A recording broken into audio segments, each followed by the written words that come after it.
Hello friends, welcome to ரின் சமையல். இன்றைக்கி நம்ம ரின் சமையல் சேனலில் ரோட்டு கடை தக்காளி சட்னி இப்படி செஞ்சு பாருங்கள்.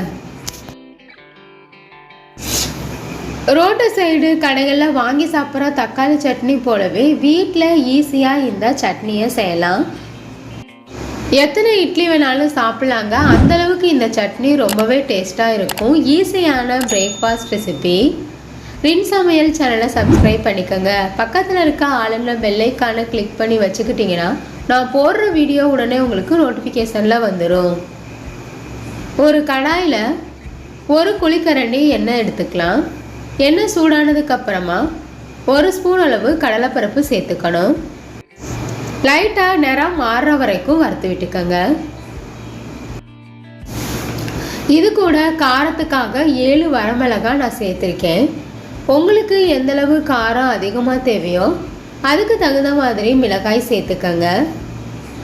நம்ம சேர்த்துருக்க காய்ந்த மிளகாய் எண்ணெயில் நல்லா வதக்கிக்கணும். இது கூட ஒரு பெரிய வெங்காயத்தை பொடிசாக கட் பண்ணி வச்சுருக்கேன். அதை எண்ணெயில் சேர்த்துக்கலாம்.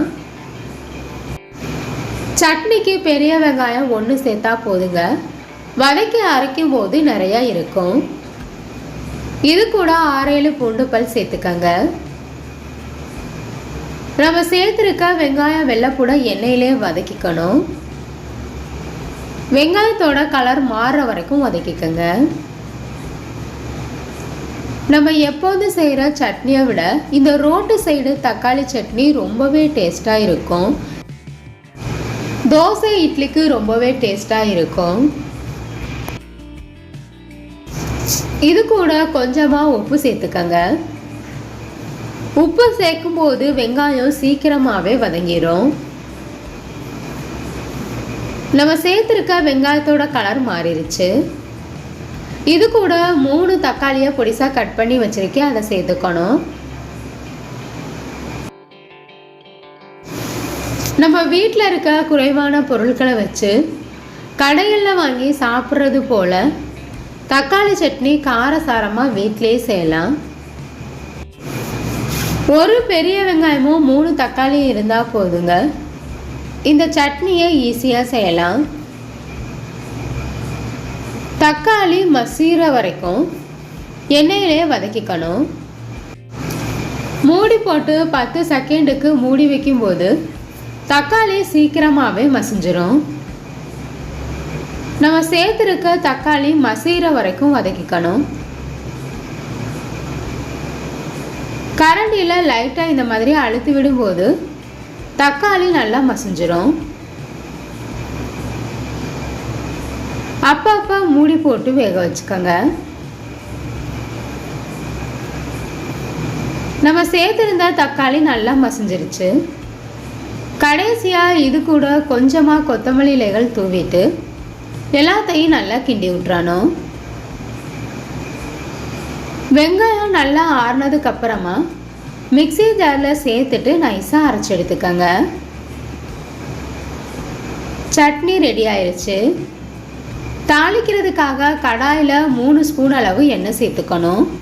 எண்ணெய் சூடானதுக்கப்புறமா கடுகு 1/2 ஸ்பூன், உளுந்தம்பருப்பு 1/2 ஸ்பூன், சீரகம் 1/2 ஸ்பூன், 1 கொத்து கருவேப்பிலை சேர்த்துட்டு நம்ம சேர்த்துருக்க எல்லா பொருட்களும் நல்லா பொரிஞ்சதுக்கப்புறமா அரைச்சி வச்சுருக்க வெங்காயம் தக்காளி பேஸ்ட்டை சேர்த்துக்கணும். சட்னிக்கு தேவையான அளவு தண்ணி சேர்த்துக்கங்க. எந்தளவு உங்களுக்கு சட்னி திக்கா அல்லது தண்ணி மாதிரி வேணுமோ அதுக்கு தகுந்த மாதிரி சேர்த்துக்கங்க. சட்னிக்கு உப்பு காரம் எல்லாம் சரியாக இருக்கான்னு செக் பண்ணிக்கோங்க. எனக்கு கொஞ்சம் காரம் பத்தாதனால 1/2 ஸ்பூன் அளவு மிளகாய்த்தூள் சேர்த்துருக்கேன். 1/4 ஸ்பூன் அளவு மஞ்சள் தூள் சேர்த்துக்கணும்.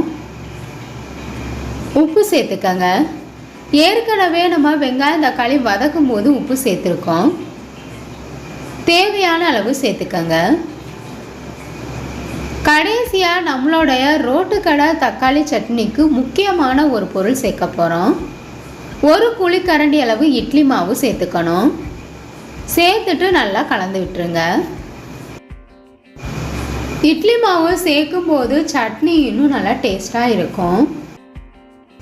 வெங்காயம் தக்காளியை வதக்கி தான் நம்ம அரைச்சிருக்கோம். அதனால் சட்னியை 2 நிமிஷத்துக்கு கொதிக்க வச்சுக்கோங்க.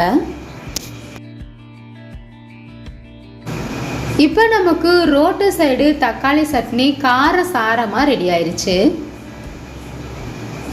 கொத்தமல்லி இலைகளை பொடிசாக கட் பண்ணிவிட்டு தூவி விட்டுடலாம்.